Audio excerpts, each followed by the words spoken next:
In today's breaking story, Donald Trump's night just fell apart as Chicago has scored a massive win. That's right, Donald Trump's invasion is not going so well.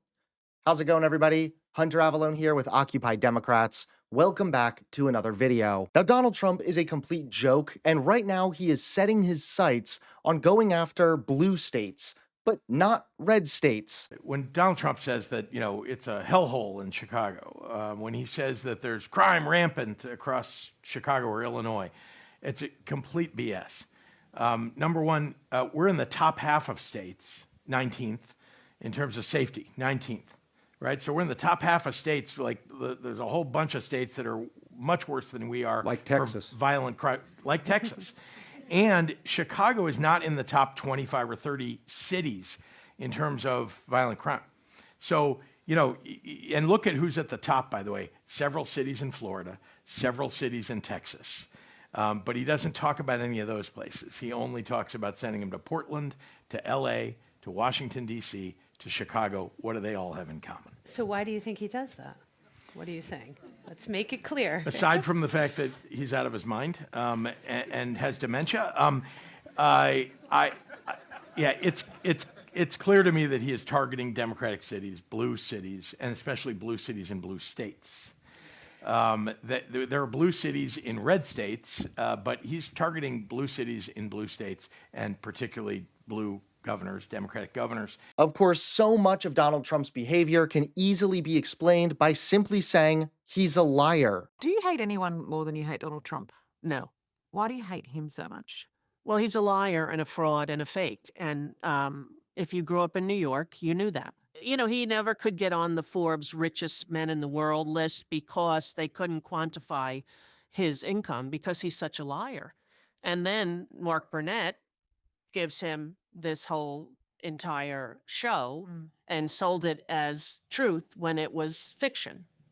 And America believed it. Donald Trump famously has lots of nicknames for people. I mean, he calls, Kim Jong-un the Rocket Man, for example. He fancies himself as a chance for the Nobel Peace Prize. Which is delusional and probably frontal temporal lobe dementia. What nickname would you give him? Delusional Don.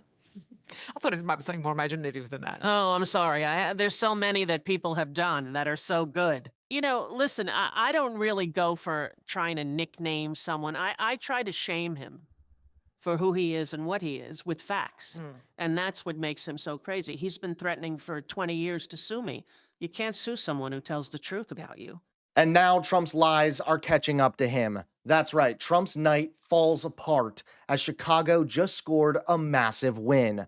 Take a look at tonight's top story. President Trump's night has fallen apart in Chicago, the very city he's chosen to invade with federal agents. What was supposed to be a show of force has turned into a humiliating defeat. Protesters who were arrested and paraded as dangerous rioters are walking free, with charges collapsing one after another. A federal grand jury today flatly refused to indict Ray Collins and Jocelyn Robledo, a couple accused of being armed rioters outside the Broadview ICE facility. Instead, the jury found the government had less evidence than, quote, a ham sandwich.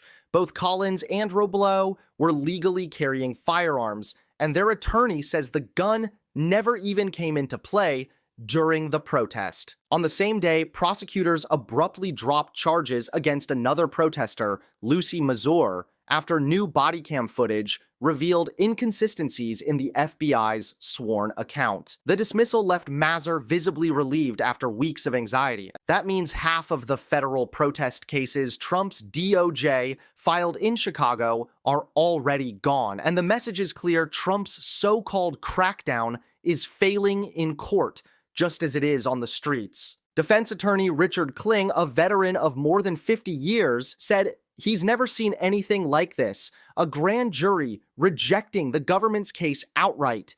His takeaway: the First Amendment is more powerful than Trump's intimidation campaign. For the president, this is a nightmare scenario. He wanted headlines about law and order. Instead, the headlines tonight are about protesters walking free, federal prosecutors embarrassed, and Chicago scoring a massive victory against him. Thanks so much for watching. Please click that like button and subscribe to Occupy Democrats so that you can stay informed and help us stop Donald Trump.